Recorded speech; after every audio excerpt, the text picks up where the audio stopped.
एक स्त्री ने बताया कि आखिर पाप क्या होता है। जय श्री कृष्णा मित्रों, स्वागत है आप सभी का आपके अपने YouTube चैनल पर। दर्शक बंधुओं, आज का ये जो प्रसंग है यह वास्तव में बड़ा ही ज्ञानवर्धक है। आज के इस प्रसंग में हम बताएंगे कि एक स्त्री ने बताया कि आखिर में पाप क्या होता है।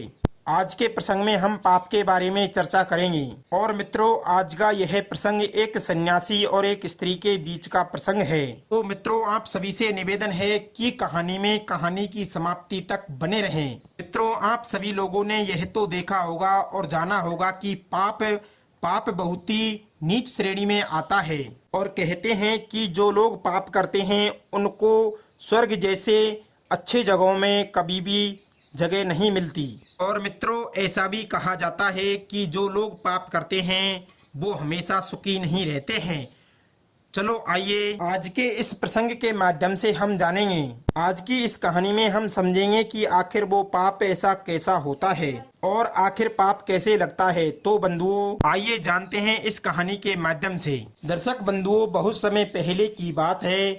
दो साधु महात्मा अपने गुरुजी के पास में शिक्षा लेने के लिए जा रहे थे। बंधुओं, दो सन्यासी जहाँ पर शिक्षा लेने जा रहे थे उन दोनों का गुरु जंगल से कई मीलों दूर रहा करता था। दर्शक बंधुओं, उनमें से एक सन्यासी वृद्धावस्था का था तो एक सन्यासी एक नौजवान था। दर्शक बंधुओं, इस तरह से वो वृद्ध सन्यासी और नौजवान सन्यासी इन दोनों का तालमेल बिल्कुल भी नहीं खा रहा था। सन्यासी की बातें जो नौजवान सन्यासी था वो उस वृद्ध सन्यासी की बातों पर ज्यादा ध्यान नहीं दे रहा था और न ही आपस में उन दोनों की बातों में कोई तालमेल मिल रहा था। वे दोनों अपने अपने चिड़चिड़ेपन को और अकेलेपन को लेकर के धीरे धीरे रास्ते में चल रहे थे। बंधुओं, जब वे दोनों सन्यासी आगे चलते हैं तो आगे रास्ते में एक बहुत ही बड़ा वीरान जंगल आता है।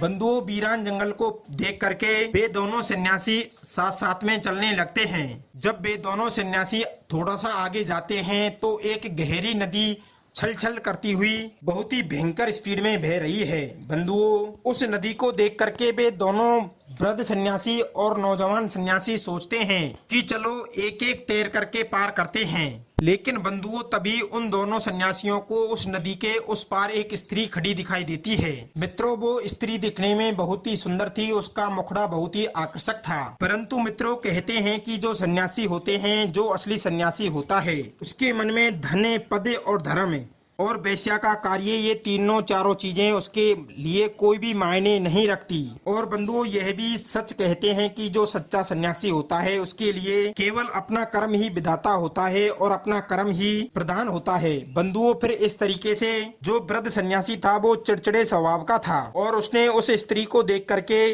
मन में सोचा कि देखो ये स्त्री हमें किस तरीके से, हमारी तरफ किस तरीके से घुर्रा कर देख रही है, इसके मन में कुछ गलत भावना है। बंधुओं, इस तरीके से वो सन्यासी अपने मन में इस प्रकार की भावना लेकर के उस स्त्री के चरित्र के बारे में इतना गलत सोच करके और वो अकेला उस नदी को पार कर लेता है।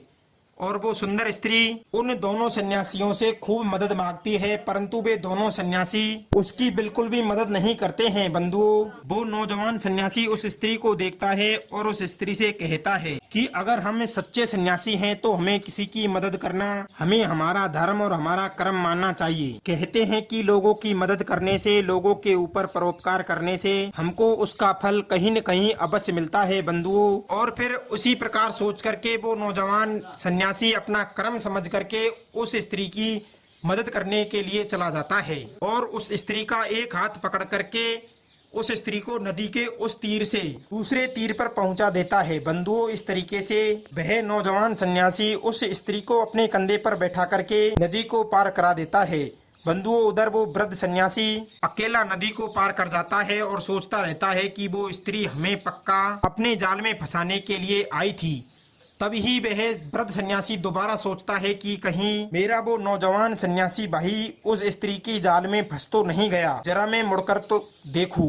तभी वो वृद्ध सन्यासी अपने नौजवान सन्यासी भाई की तरफ मुड़ करके देखता है और वो क्या देखता है कि वो उसका नौजवान सन्यासी भाई था, वो उस स्त्री को अपने कंधे पर बैठा करके नदी को पार करवा रहा है। दर्शक बंधुओं, यह देख करके वह वृद्ध सन्यासी सोचता है कि लगता है इस नौजवान सन्यासी की नीत बिगड़ गई है और इसकी नीत में कोई कमी आ गई है। अब ये पूरी तरीके से बिगड़ चुका है और अब यह पूरी तरीके से अपवित्र और गंदा हो चुका है। अब मुझे इसके साथ नहीं रहना चाहिए और मैं आश्रम में जाकर के इसकी गुरुजी से शिकायत भी करूंगा।